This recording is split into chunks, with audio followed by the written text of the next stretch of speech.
जय जिनेन्द्र। जैन कहानियों के अंतर्गत आज का विषय संक्षिप्त जीवन परिचय आचार्य श्री भीकन जी का।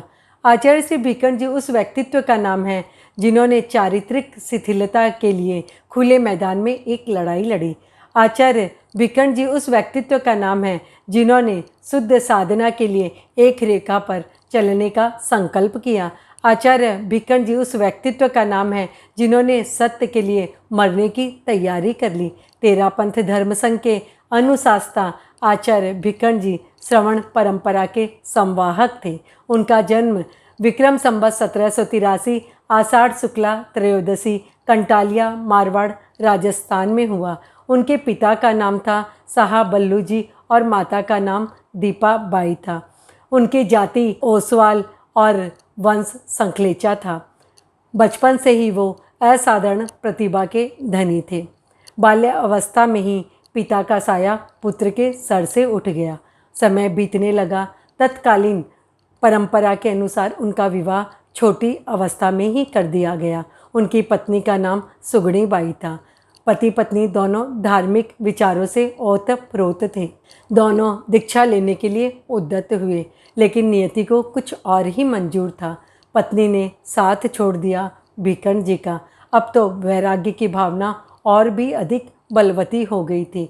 माता से दीक्षा के लिए अनुमति मांगी, लेकिन अनुमति नहीं मिली। स्थानकवासी संप्रदाय के आचार्य रघुनाथ जी ने दीपाबाई को बहुत समझाया। इस पर दीपाबाई ने कहा, कैसे दे दूं मैं अनुमति अपने पुत्र को दीक्षा के लिए? जब ये मेरे गर्भ में आया था तो मैंने सिंह का स्वप्न देखा था। मेरा पुत्र बड़ा होकर एक दिन राजा बनेगा और सिंह की तरह गूंजेगा। इस पर रघुनाथ जी ने समझाया, बहन, राजा तो एक ही देश में पूजनीय होता है। तुम्हारा पुत्र साधु बन के पूरे जगत के लिए पूजनीय होगा, शेर की तरह गूंजेगा। इस पर दीपाबाई ने अपनी अनुमति दे दी। विक्रम संवत 1808 माघ कृष्णा बारस के दिन आचार्य भीकन जी ने रघुनाथ जी के पास दीक्षा ले ली और बन गए संत भीकन। उनकी दृष्टि पैनी और मेघा सूक्ष्म ग्राही थी। जल्दी ही उन्होंने आगमों का अध्ययन करना प्रारंभ कर दिया। थोड़े ही वर्षों में वे जैन शास्त्रों के परागामी पंडित बन गए थे। विक्रम संवत 1815 के आसपास की बात है। भीकन जी के मस्तिष्क में साधु वर्ग में व्याप्त शिथिलता के प्रति एक क्रांति की भावना पनपने लग गई थी। अपने इस क्रांतिकारी विचारों को उन्होंने अनेक बार आचार्य रघुनाथ जी के सामने रखने का प्रयास किया। अनेक विचार विमर्श हुए, लेकिन निष्कर्ष कुछ नहीं निकला। अंत में विक्रम संवत 1817 में चैत्र शुक्ला नवमी यानी रामनवमी के दिन उन्होंने अभिनिष्क्रमण किया बगड़ी से। उस धर्म क्रांति का खूब जोर विरोध हुआ। उस समय आचार्य रघुनाथ जी का प्रभाव बहुत अधिक था, इसीलिए गांव के सभी लोगों ने भीकन जी का असहयोग किया। किसी ने भी रहने के लिए स्थान नहीं दिया और उन्होंने वहाँ से बिहार कर दिया। बिहार करके जैसे ही गांव से बाहर पहुँचने वाले थे, भयानक आंधी ने उनका रास्ता रोक दिया। न पीछे जा सकते थे, न आगे बढ़ सकते थे।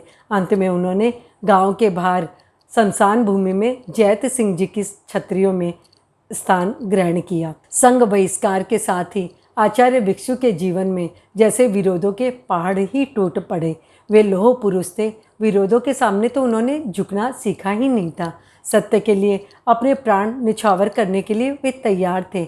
वे कहा करते थे, आत्मा रा कारज सार स्या मर पुरा देस्या। सत्य के प्रति अगाध समर्पण उनके जीवन में था। वे महान आत्मबली और साहसी पुरुष थे। जैन आगमों में वर्णित आचार विचार के आधार पर वे जीवन में शुद्ध साधुता को प्रतिष्ठित करना चाहते थे। विक्रम संवत 1817 आषाढ़ी पूर्णिमा के दिन केलवा में उन्होंने अपने साथी संतों के साथ में शास्त्र सम्मत दीक्षा ग्रहण की और ये दिन था तेरापंथ स्थापना का प्रथम दिन। विक्रम संवत 1817 से लेकर 1831 तक उनके जीवन में संघर्ष भरपूर रहा।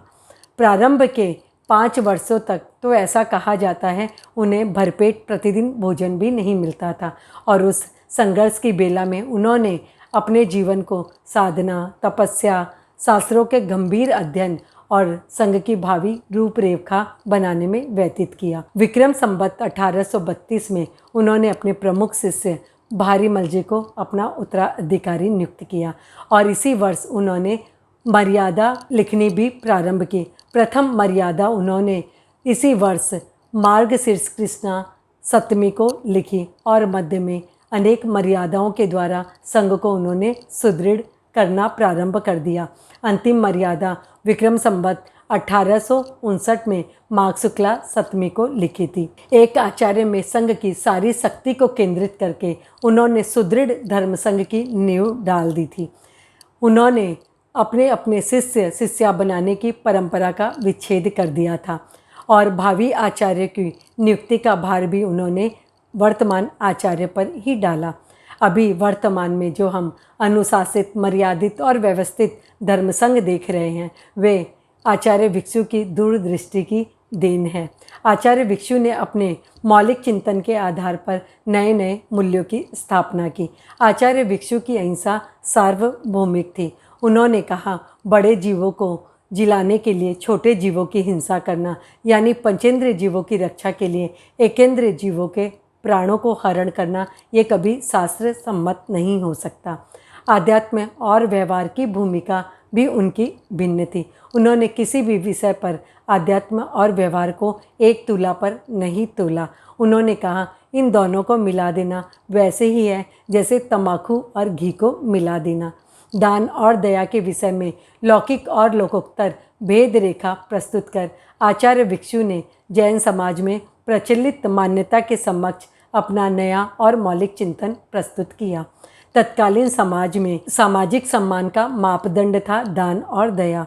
स्वर्ग की प्राप्ति के लिए अवधारणा थी दान और दया। पुण्य की प्राप्ति के लिए भावना थी दान और दया। उन्होंने लौकिक दान और दया को कर्तव्य और सहयोग बताकर मौलिक सत्य का उद्घाटन किया। साध्य और साधन के लिए उनका दृष्टिकोण स्पष्ट रहा।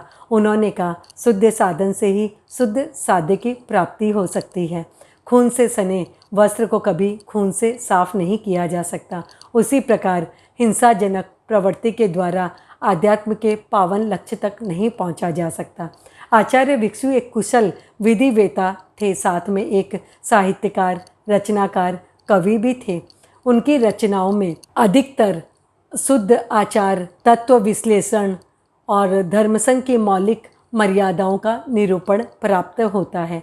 उन्होंने राजस्थानी भाषा में 38,000 पदों का लेखन किया और जैन साहित्य को समृद्धता प्रदान की। उनके पदों में रस, अनुप्रास और अलंकारों से पाठक को हमेशा ही प्रेरणा प्राप्त होती रही है। आचार्य भिक्षु के साहित्य को पढ़कर आधुनिक विद्वानों ने उनकी तुलना हेगल और कांट से की। आचार्य भिक्षु का शासनकाल बड़ी ही उपलब्धियों और संघर्षों भरा था।